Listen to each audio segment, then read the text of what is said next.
Kami saling membuka diri, bukan sekadar pakaian, tapi juga dinding luka yang bertahun-tahun kami simpan. Desahan yang keluar dari bibirku bukan karena gairah semata, tapi karena kelegaan. Karena untuk pertama kalinya, setelah sekian lama menjadi janda, tubuhku disentuh lagi dengan cinta. Bukan kasihan, bukan sekadar pelampiasan. Di atas ranjang itu, ia memperlakukanku bukan sebagai wanita sisa, tapi sebagai perempuan utuh yang layak dicintai. Ia mengecup perutku yang berisi, memuji lekukku yang montok dan matang dan berbisik, "Kenyal sekali, Hani."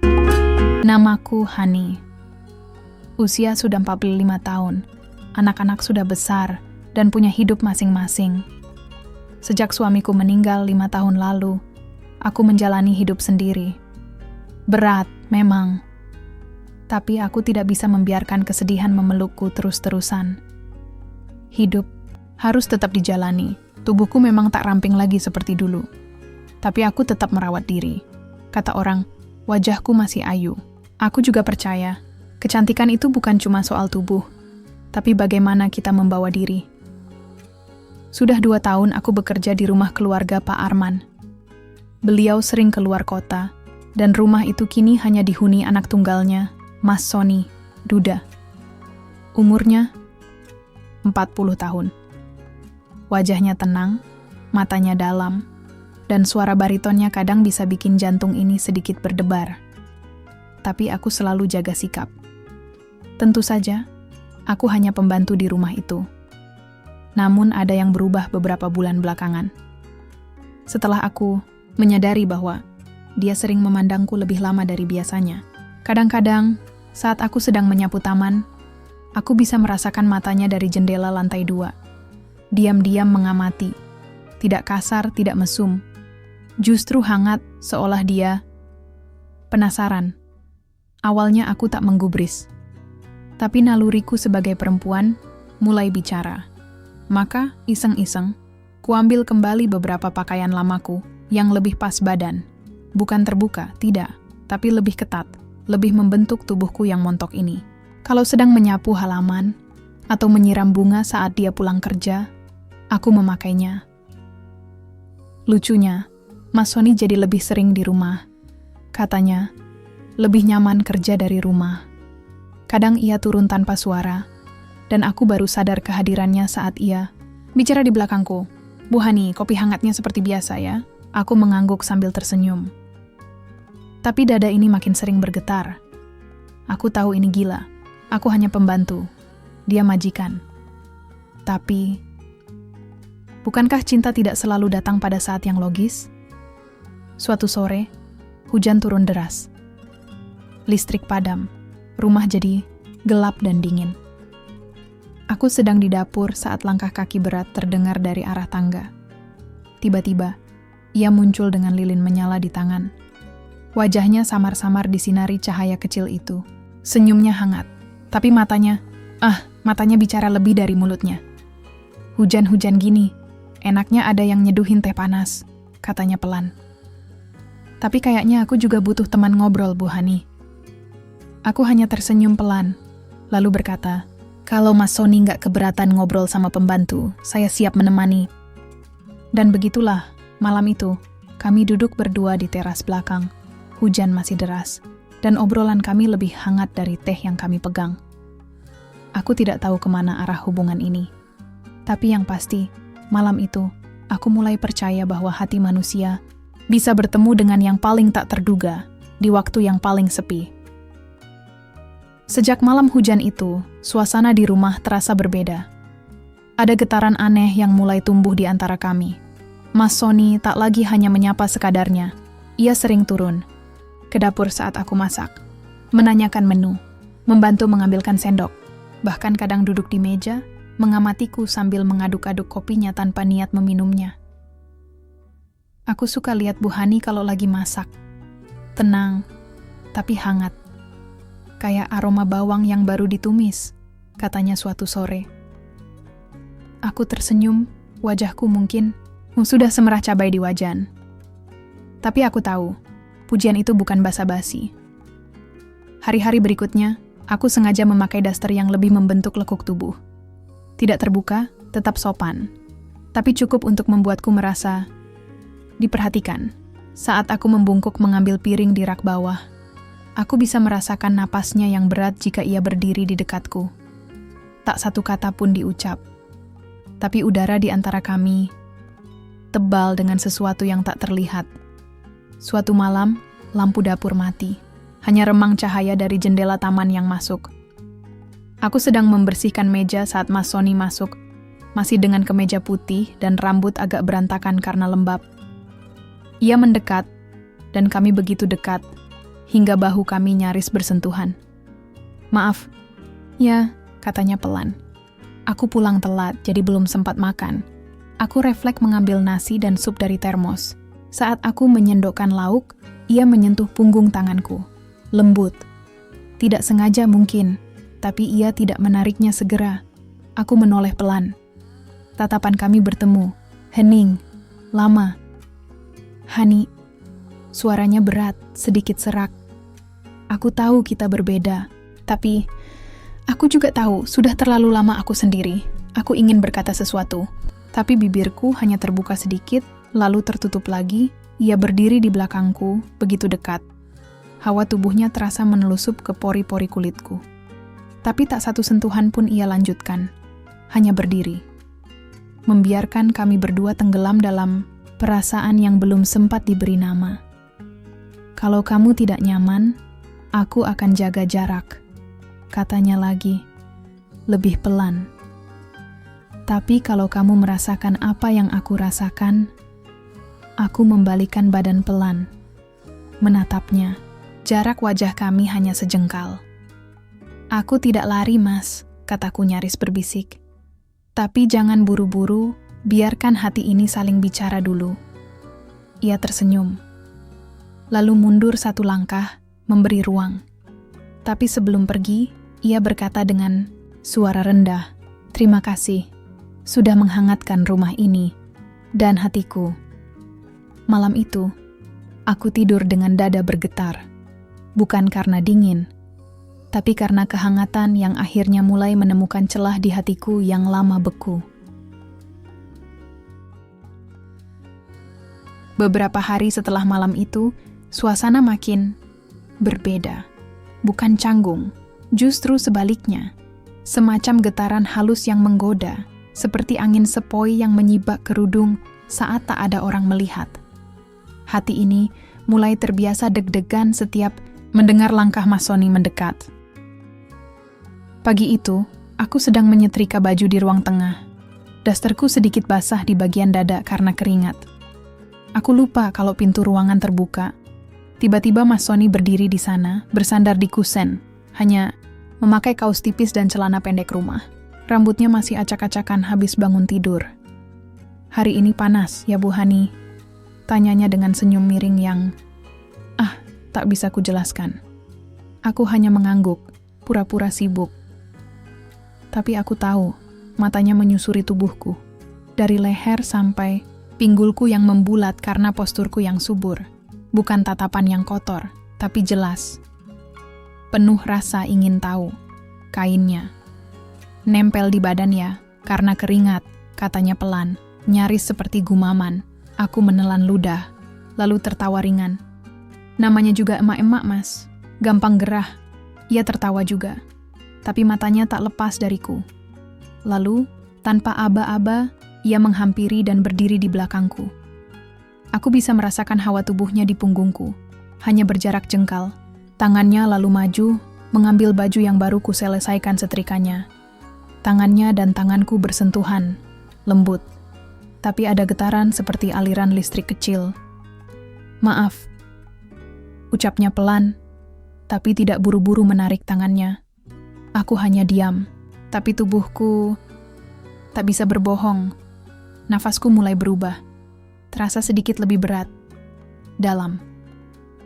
"Aku jadi suka lihat kamu sekarang, Bu Hani," lanjutnya, suaranya makin rendah. "Kamu wanita yang hangat, cantik dengan caramu sendiri. Dan, jujur, setiap hari aku makin tertarik."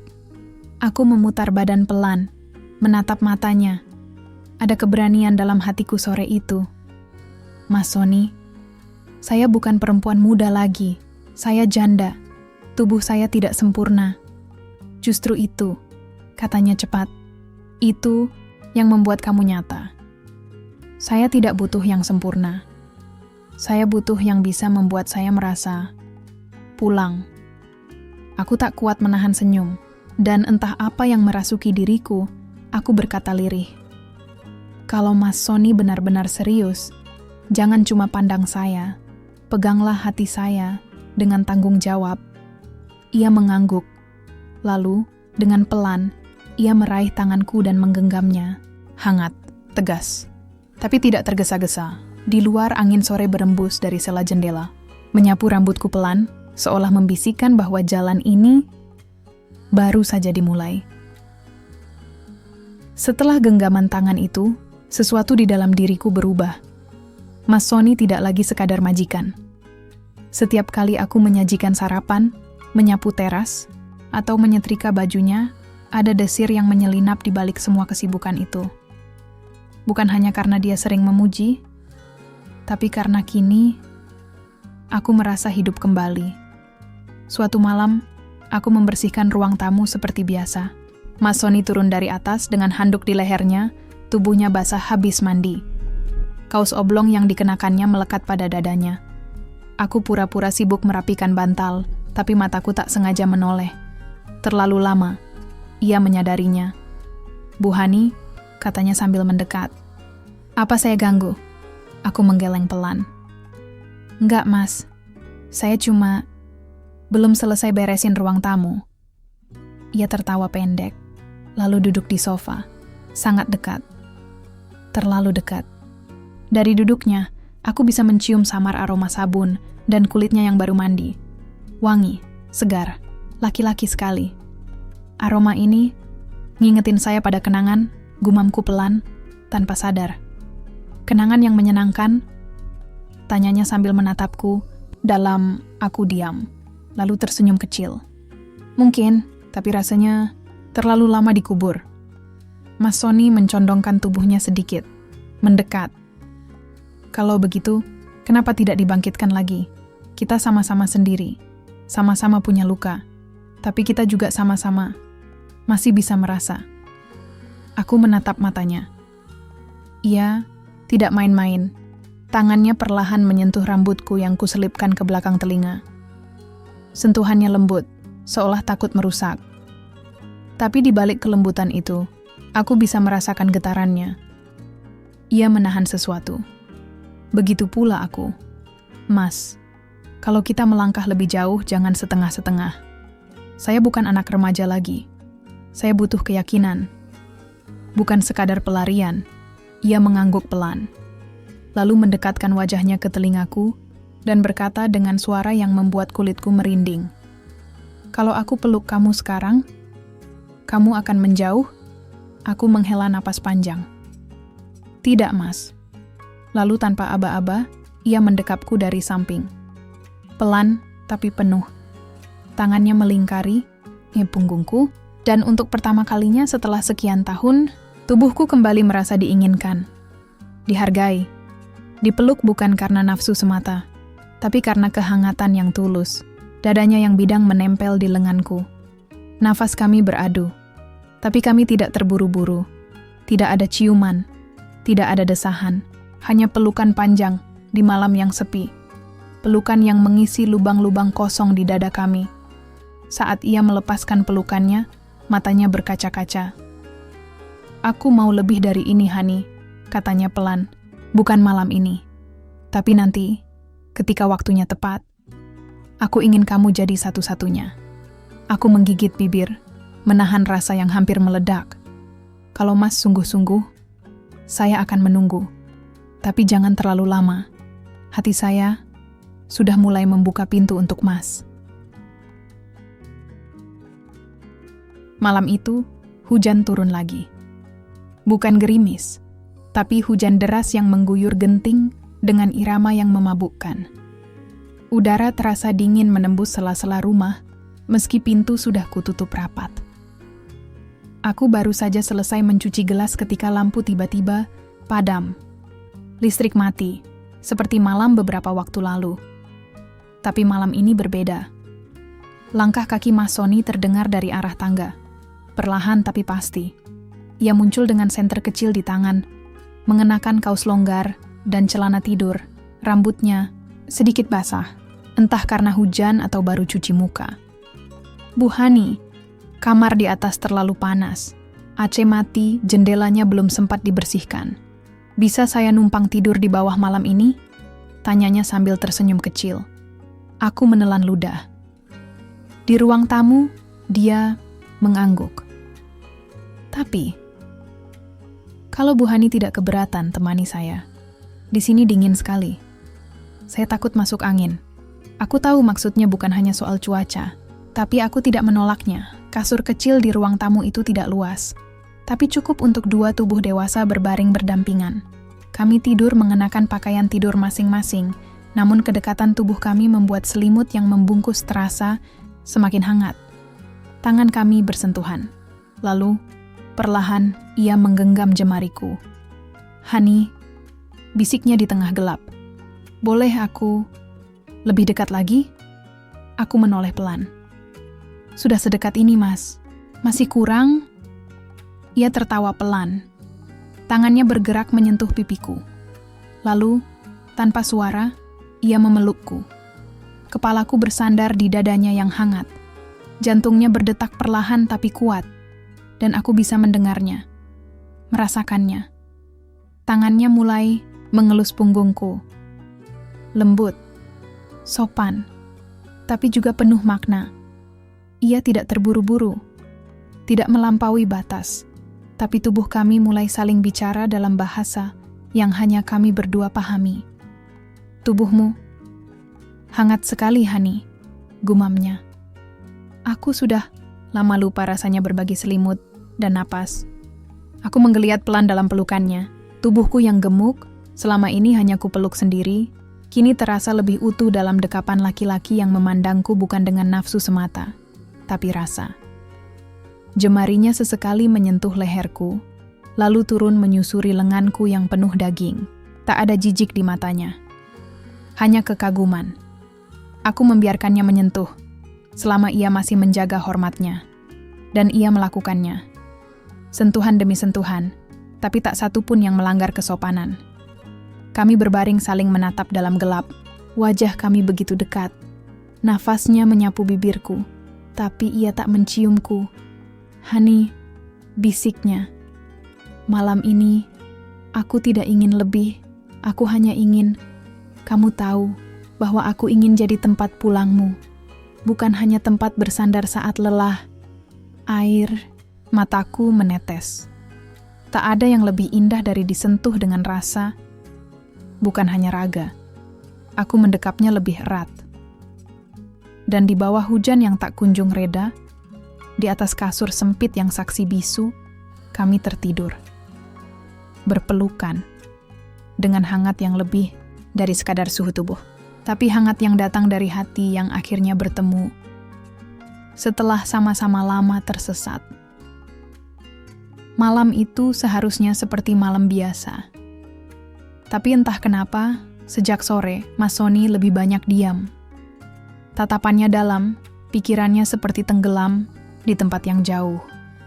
Aku sempat khawatir. Tapi saat makan malam, ia menggenggam tanganku dan berkata dengan suara rendah, "Hani, malam ini aku ingin kita bicara. Bukan dengan kata-kata, tapi dengan kejujuran yang cuma bisa dirasakan. Aku tahu, maksudnya lebih dari sekadar pelukan. Tapi juga bukan sekadar nafsu. Ada getaran dalam suaranya, semacam keberanian baru yang ia kumpulkan sejak lama kami naik ke kamarnya malam itu. Untuk pertama kalinya, bukan karena aku pembantu, tapi karena malam itu, aku adalah perempuan yang ia tunggu, yang ia izinkan masuk, tidak hanya ke dalam kamarnya, tapi ke dalam hidupnya. Kamarnya sunyi, hanya diterangi lampu meja yang temaram. Aku berdiri di depan ranjang, mengenakan daster tidur berbahan satin yang ringan. Ia mendekat perlahan, tangannya menyentuh lenganku. Hangat, pelan, tidak ada nafsu yang meledak-ledak. Hanya rasa yang menuntun tubuh kami saling mendekat. Ia menatapku lama sekali, lalu berbisik, "Aku tahu tubuhmu tidak muda lagi, Hani. Tapi buatku, kamu perempuan paling indah yang pernah aku peluk." Air mataku menetes sebelum bibir kami saling menyentuh. Dan saat akhirnya ia memelukku penuh, menuntunku berbaring di ranjang itu, tidak ada lagi keraguan. Tangannya menjelajahi tubuhku dengan penuh hormat, seolah ia sedang menyentuh sesuatu yang rapuh dan berharga. Aku merasakan getar tubuhnya saat ia mencium bahuku, leherku. Pelan, lembut, bukan menaklukkan, tapi menyembah rasa yang lama terpendam. Kami saling membuka diri, bukan sekadar pakaian, tapi juga dinding luka yang bertahun-tahun kami simpan. Desahan yang keluar dari bibirku bukan karena gairah semata, tapi karena kelegaan. Karena untuk pertama kalinya, setelah sekian lama menjadi janda, tubuhku disentuh lagi dengan cinta. Bukan kasihan, bukan sekadar pelampiasan. Di atas ranjang itu, ia memperlakukanku bukan sebagai wanita sisa, tapi sebagai perempuan utuh yang layak dicintai. Ia mengecup perutku yang berisi, memuji lekuku yang montok dan matang, dan berbisik, "Kamu bukan kekurangan, Hani. Kamu justru yang selama ini aku cari." Dan malam itu, kami menyatu dalam pelukan panjang, hangat, basah oleh peluh dan air, mata, tapi suci. Tak terburu-buru. Kami seolah menulis ulang makna berdua di dalam kamar itu. Setelahnya, ia memelukku dari belakang, membiarkan punggungku bersandar pada dadanya yang hangat. Jari-jarinya memainkan helai rambutku. "Malam ini adalah awal dari semuanya," bisiknya sebelum aku tertidur di pelukannya. Dan benar, malam itu jadi kisah ranjang yang tak pernah terlupakan. Bukan karena gairahnya saja, tapi karena cinta itu akhirnya menemukan tempat untuk tinggal. Sejak malam itu, malam yang membekas dalam tubuh dan hati kami, aku dan Mas Sony tak lagi bisa menyembunyikan segalanya. Bukan karena kami sengaja membuka, tapi karena cinta, walau disimpan serapat apapun, tetap punya cara keluar lewat sorot, mata dan senyum yang tak bisa ditahan. Pagi itu, aku sedang belanja di warung dekat rumah. Tak seperti biasanya, ibu-ibu di sana menyapaku dengan senyum yang aneh. Seolah ramah, tapi penuh tanda tanya. "Wah, Bu Hani makin cantik aja sekarang. Daster ketatnya itu loh, bikin iri," ucap salah satu dari mereka dengan tawa menyengat. Aku tersenyum tipis, tak menanggapi. Lalu salah satu lagi menimpali, setengah berbisik, "Hati-hati ya Bu.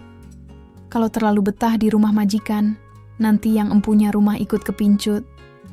Mereka tertawa. Aku tak ikut. Tapi dalam hatiku, ada sesuatu yang retak. Sepulang ke rumah, aku mencoba biasa. Tapi diam-diam, aku menangis di dapur.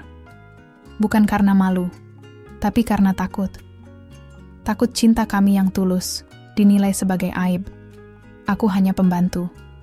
Dan masyarakat kadang tak memberi ruang pada kisah seperti kami, seindah apapun cinta itu. Malamnya, aku mencoba menjaga jarak dari Mas Sony. Tapi ia langsung menyadari. "Ada apa, Hani?" Tanyanya pelan, saat aku buru-buru menarik tangan saat ia menyentuhku. Aku hanya menghela napas. "Orang-orang mulai bicara, Mas, tentang kita." Ia menatapku dalam, lalu berdiri, meraih kedua tanganku dan berkata dengan nada tegas, tapi lembut, "Biarkan mereka bicara. Yang tahu isi hati ini cuma kita berdua. Kamu bukan pembantu di mataku. Kamu perempuan yang membuatku ingin hidup lebih baik. Dan kalau aku harus mengumumkan itu ke seluruh dunia, aku akan lakukan." Aku hanya bisa menunduk, air mata kembali mengalir. Kali ini bukan karena takut, tapi karena rasa haru yang menyeruak tak terbendung. Ia mendekapku. Lama, lalu berbisik di telingaku. "Aku sudah putuskan, Hani. Aku akan melamar kamu di hadapan semua orang. Supaya mereka tahu, kamu bukan bayangan di belakangku." tapi cahaya yang menuntunku pulang. Jantungku berdebar kencang. Kata-katanya sederhana, tapi mengguncang. Di malam yang sunyi itu, kami tidak lagi berbaring hanya sebagai dua tubuh saling membutuhkan, tapi sebagai dua hati yang mulai membentuk ikatan suci. Sebuah janji bahwa cinta kami akan berdiri, meski badai tetangga dan dunia mencoba menggoyahkannya. Beberapa minggu setelah malam itu, hidupku tak lagi sama. Bukan karena rumor-rumor itu berhenti. Justru sebaliknya, bisik-bisik makin menjadi. Tapi yang berubah adalah hatiku dan caraku berdiri di tengah semuanya. Karena kini, aku tak lagi berdiri sendirian. Mas Sony benar-benar melamarku. Bukan di tempat mewah, tapi di teras belakang rumah. Tempat pertama kali kami mengobrol saat hujan turun, berdua, dalam cahaya lilin. Ia mengeluarkan sebuah cincin mungil dari saku bajunya. Tidak mahal. Tapi waktu ia menyelipkannya ke jari manisku dan berkata, "Hani, maukah kamu menjadi tempat pulangku selamanya?" Rasanya lebih megah dari apapun. Aku menjawab tanpa ragu. Ya, aku bersedia. Dengan seluruh luka, cinta, dan tubuhku apa adanya. Pernikahan kami dilangsungkan sederhana. Di halaman rumah, dengan tenda kecil, dan hanya orang-orang yang benar-benar peduli yang hadir. Anak-anakku datang, awalnya ragu, tapi setelah melihat ketulusan Mas Sony, mereka menangis sambil memelukku. Satu hal yang paling mengejutkanku adalah saat para tetangga yang dulu mencibir, justru datang membawa kue dan bunga. Maaf ya, Bu Hani, kami salah menilai. Ternyata cinta itu nggak bisa ditebak. Tapi melihat kalian berdua berdiri di pelaminan, rasanya benar. Tepat. Aku hanya tersenyum. Aku tidak perlu pembelaan. Aku hanya butuh cinta yang nyata. Dan hari itu, semua rasa yang dulu dipendam, akhirnya menemukan jalannya. Malam pertama sebagai suami istri bukanlah tentang gairah yang meledak-ledak, tapi tentang menyatunya dua jiwa yang sudah lama, haus akan kehangatan yang tulus. Kami berbaring seranjang, seperti malam-malam sebelumnya. Tapi kali ini berbeda. Tidak ada rahasia, tidak ada rasa bersalah. Hanya kami, resmi, halal, dan saling memiliki. Mas Sony mencium dahiku pelan. Kamu tahu, Hani, tubuhmu ini, setiap lekuknya, kini adalah rumah buatku. Aku memejamkan mata, dan dalam dekapannya, aku tahu, cinta tak pernah datang terlambat. Ia hanya menunggu waktu yang tepat, dan orang yang bersedia mencintai tanpa syarat, dari pembantu menjadi istri, dari janda yang sendiri, menjadi perempuan yang dicintai setulus hati. Itulah kisahku. Dan malam itu, untuk pertama kalinya dalam hidupku, aku tidur bukan sebagai tamu dalam hidup orang lain, tapi sebagai ratu dalam rumah cinta yang kami bangun bersama.